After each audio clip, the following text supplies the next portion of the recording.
Обичам празниците в Златоград не само защото празникът е различен от делника, а и защото на празник се събираме толкова много хора от всички краища на страната и чужбина.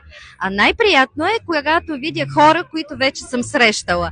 Ники и Кристиян бяха мои клиенти в моят обект миналата година и сега са наши приятели и клиенти, макар че тук не искам да казвам думата клиенти, на нашия базар. Момчета, добре дошли отново в Златоград.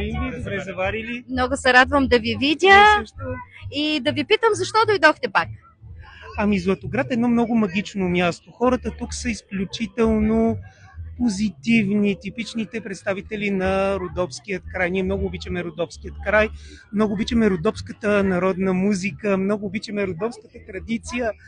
Градът е прекрасен, празникът е невероятен, етнографският комплекс е много, много хубав, изключително поддържан, изключително запазил автентичността на родопския български дух. Много ни харесва тук и всяка година с удоволствие се връщаме. Това е трети път, откакто ние сме тук при вас в Златоград.